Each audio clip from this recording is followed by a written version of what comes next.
Copiez ces 8 habitudes de millionnaire pendant 7 jours et devenez riche rapidement. Jack Ma.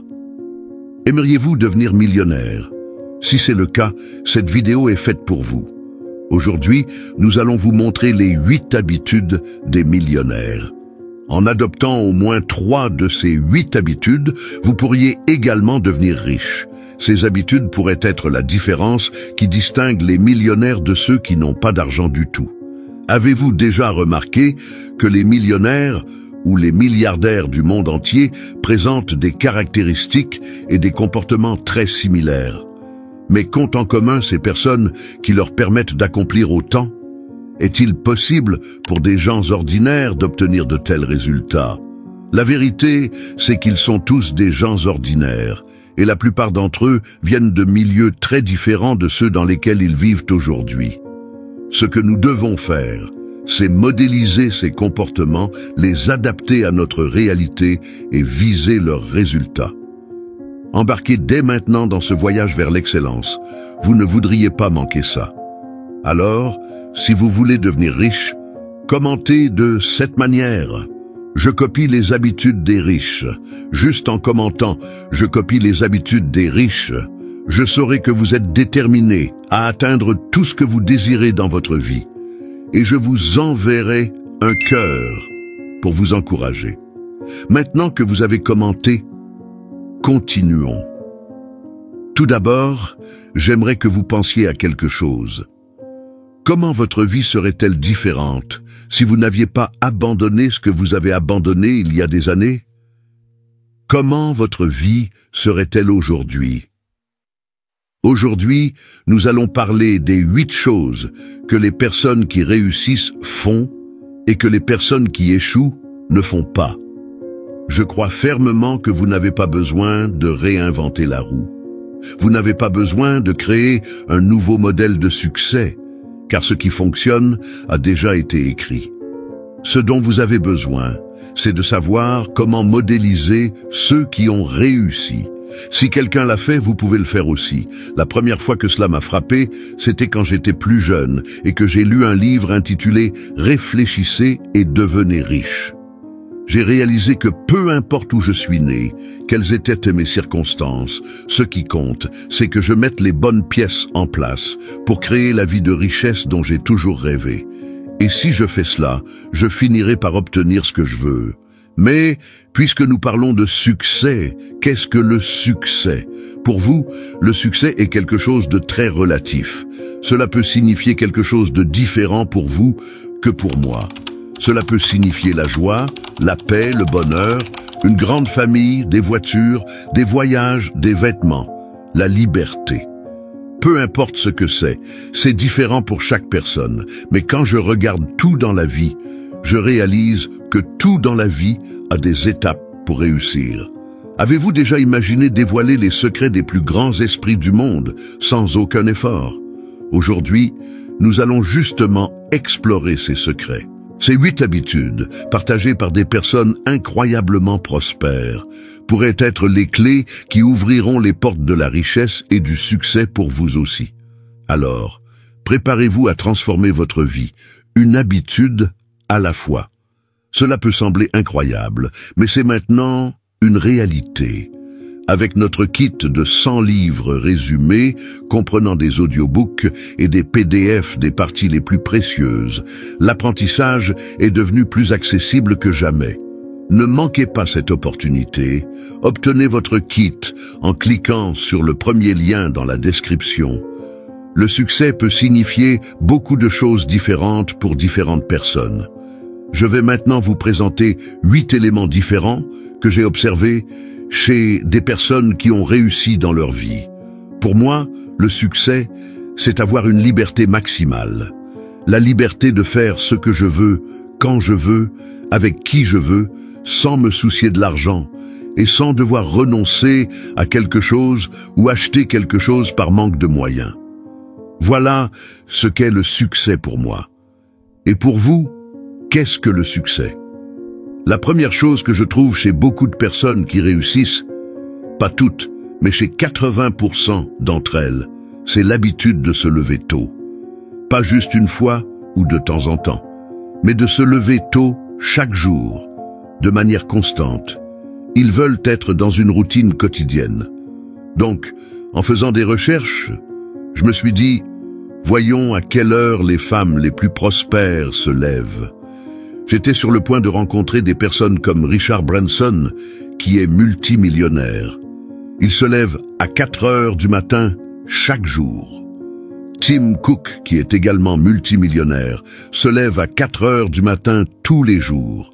Howard Schultz, le fondateur de Starbucks, se lève à 5 heures chaque matin. Je ne dis pas que vous devez vous lever à cette heure-là, mais la raison pour laquelle ils se lèvent si tôt, c'est qu'ils ont du temps pour eux, que ce soit pour lire, écrire dans un journal, faire des exercices. Ils ont du temps pour être intentionnels, pour devenir la personne qu'ils veulent être. Ils suivent une routine, ils font cela avant d'aller au travail. Ils ont des milliers d'employés et pourtant, ils se lèvent tôt chaque jour pour avoir plus de temps pour eux. Dans les premières heures de la journée, ils prennent soin d'eux-mêmes. Avez-vous déjà consacré du temps à prendre soin de vous? Imaginez si vous pouviez essayer cela et vous lever au moins 1 heure plus tôt et passer ce temps avec vous-même au lieu de regarder Netflix ou des sports. Si vous réduisez cette heure la nuit et que vous allez vous coucher 1 heure plus tôt, puis vous réveillez 1 heure plus tôt pour passer du temps avec vous-même, comment cela serait-il pour vous? Alors posez-vous la question, avez-vous l'impression de vous lever assez tôt pour avoir un moment précis consacré à vous-même? Même l'air est plus pur à ce moment-là. L'atmosphère est plus légère parce qu'il n'y a personne pour se plaindre de la vie à ce moment-là. Personne ne jure, tout est paisible. Mais quand il est 7 heures, l'atmosphère change déjà. À ce moment-là, il y a déjà des gens qui se plaignent de la vie à nouveau. Imaginez cette scène. Le soleil commence tout juste à se lever. Vous ouvrez les yeux et sentez la fraîcheur de l'air matinal. Vous sortez de votre lit, enfilez des vêtements confortables et vous dirigez vers un coin tranquille de votre maison. Là, vous prenez un livre inspirant, vous écrivez dans votre journal ou peut-être faites-vous quelques étirements légers. Le monde est encore calme, les distractions sont absentes et ce moment vous appartient entièrement. Vous commencez votre journée avec une clarté d'esprit et une énergie renouvelée. C'est exactement ce que font les personnes prospères. Elles se donnent cette chance de commencer la journée avec intention et détermination. Elles prennent ce temps pour elles-mêmes avant que le tumulte de la journée ne commence. Essayez cela et voyez la différence que cela peut faire. Vous pourriez découvrir que ce petit changement d'habitude a un impact énorme sur votre vie. L'air est de nouveau pollué et tout ce qui est mauvais commence à se manifester à nouveau. Ce n'est pas terrible. Essayez cela pendant au moins 7 jours. Observez attentivement les points que je viens de mentionner et vous verrez que j'ai raison. La deuxième chose que j'ai trouvée vraiment intéressante est que les millionnaires lisent presque tous les jours. Combien est-ce que j'essaie vraiment d'apprendre? Combien est-ce que j'essaie vraiment de grandir et d'apprendre de certaines des personnes les plus prospères qui ont jamais existé? La beauté de la vie, c'est que tout ce que vous voulez apprendre sur n'importe quel sujet, du développement personnel à la maîtrise de la religion et de la spiritualité, et surtout sur la richesse, tous ces sujets, tous les livres, ont déjà été écrits par certaines des personnes les plus intelligentes qui ont jamais existé. Pourquoi ne commencez-vous pas simplement à lire ces livres? À quelle fréquence lisez-vous? Et si vous définissiez un objectif, combien de livres aimeriez-vous lire par mois? Découvrez ce nombre, écrivez-le et commencez à le suivre. La troisième chose qu'ils font est de faire de l'exercice régulièrement. Ils comprennent qu'il y a une connexion entre l'esprit et le corps. Si votre corps n'est pas en bon état, il y a de fortes chances que votre esprit ne le soit pas non plus. Votre esprit et votre corps ont une connexion constante en permanence. Un bon exemple de cela est si vous mangez quelque chose de très lourd en milieu de journée, Vous vous sentez très fatigué après le déjeuner. Avez-vous déjà ressenti cela? Vous connaissez cette sensation d'être en milieu de journée, de vous sentir très fatigué et de vouloir immédiatement du café. Et cela peut ne pas être une sensation naturelle. Peut-être est-ce parce que vous mangez quelque chose qui vous fait vous sentir ainsi. Et quand je dis qu'ils font de l'exercice régulièrement, c'est peut-être parce que vous mangez quelque chose qui vous fait vous sentir ainsi. C'est parce qu'ils comprennent que lorsque vous faites de l'exercice régulièrement le matin ou le soir, peu importe le moment, votre corps commencera à créer plus d'énergie tout au long de la journée. Et plus vous avez d'énergie tout au long de la journée, plus vous aurez d'énergie pour atteindre vos objectifs, quels qu'ils soient. Donc, l'une des choses qu'ils font régulièrement, c'est de faire de l'exercice 4 fois par semaine. Et ils sont toujours en mouvement. Combien de fois par semaine faites-vous de l'exercice? Laissez votre commentaire. La 4e chose est de toujours écrire ses objectifs. Dans les années 70, Harvard a mené une étude sur les personnes qui obtenaient leur MBA à Harvard. De cette promotion de diplômés, seulement 3% d'entre eux écrivaient vraiment leurs objectifs. Puis, 10 ans plus tard, dans les années 80, ils ont fait un suivi avec toutes ces personnes et ont découvert que les 3% des personnes qui écrivaient leurs objectifs avec un stylo et du papier étaient 10 fois plus prospères que les 97% restants combinés.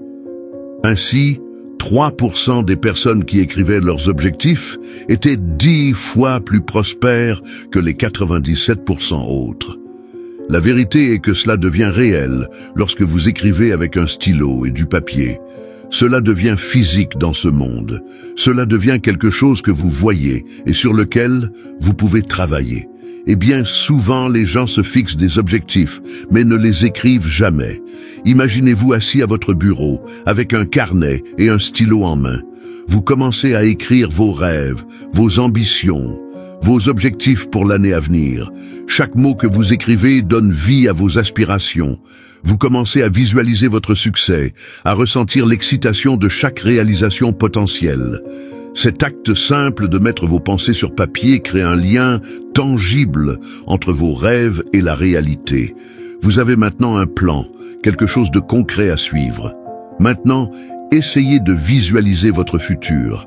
Imaginez-vous dans 10 ans, regardant en arrière, sur cette période où vous avez commencé à écrire vos objectifs.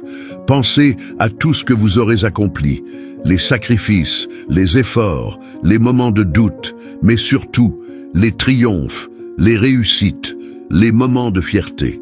Vous êtes en train de créer cette histoire, une histoire de succès que vous serez fiers de raconter.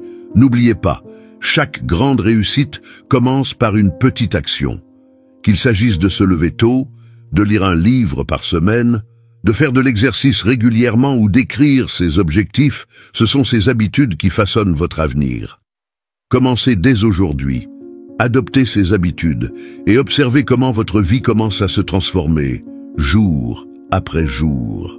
Et cela ne fonctionne jamais. Ils ne travailleront jamais sur leurs objectifs pour découvrir comment les atteindre. Quel est le plus grand obstacle pour les gens qui n'atteignent pas leurs objectifs? L'exemple que j'aimerais donner est comme si je vous donnais un problème de multiplication.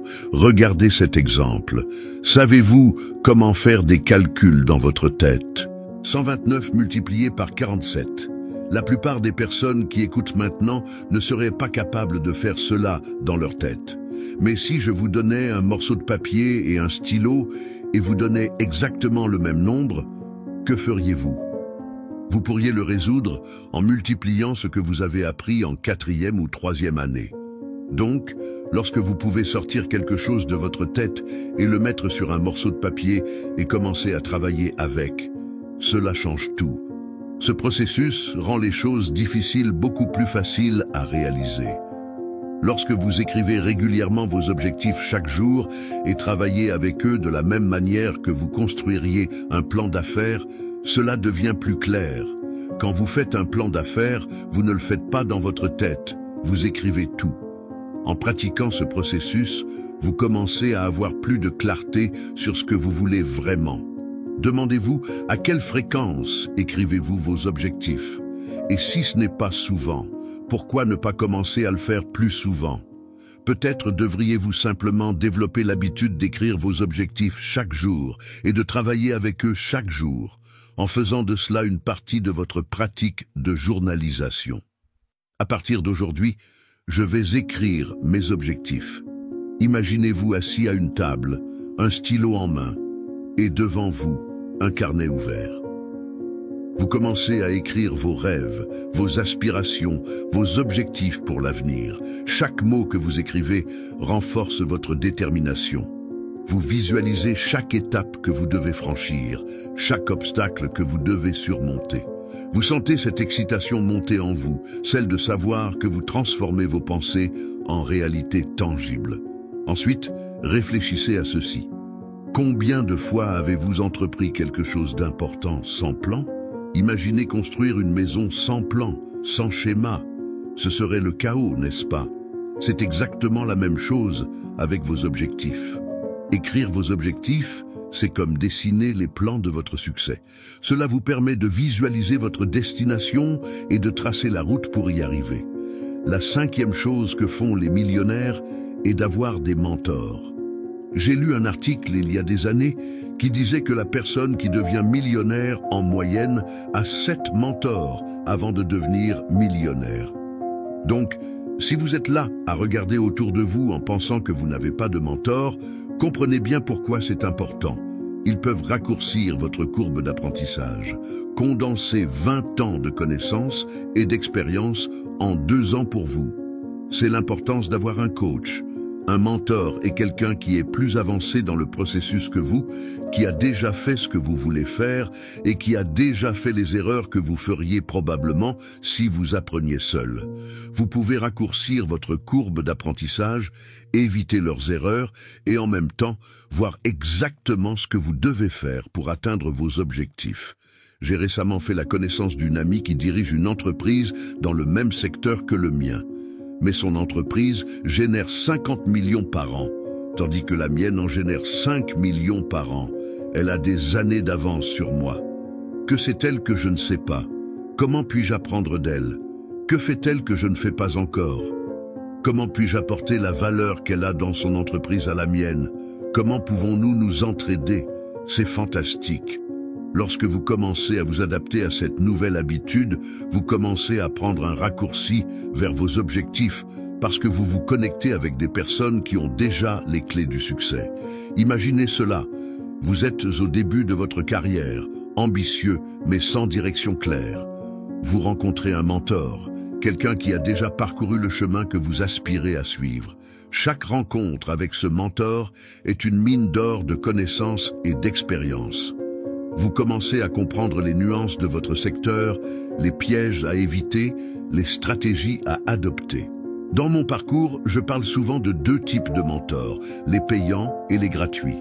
Les 2 ont leur valeur, et découvrir lequel est le mieux adapté pour vous peut transformer votre chemin vers le succès. Permettez-moi de vous raconter une histoire à ce sujet. J'ai plusieurs amis que je considère comme des mentors, des personnes qui, sans recevoir un centime, consacrent leur temps pour me guider. Nos rencontres sont fréquentes et productives. Ce sont des mentors gratuits. Ils n'ont aucune obligation formelle de garantir mon succès. Ils souhaitent que je prospère, mais il n'y a aucun engagement explicite de leur part. Ils sont là parce qu'ils croient en le potentiel que je vois en moi et sont prêts à aider sans attendre rien en retour. D'un autre côté, j'ai expérimenté l'impact des mentors payants. Lorsque vous investissez de l'argent, il y a un changement significatif dans la dynamique. Cet investissement crée une attente de responsabilité mutuelle. Nos rencontres sont hebdomadaires, ponctuelles, et ma dédication doit être à la hauteur du sérieux de l'engagement financier. Le mentor payant a une obligation formelle d'aider à mon succès, car c'est pour cela qu'il a été engagé.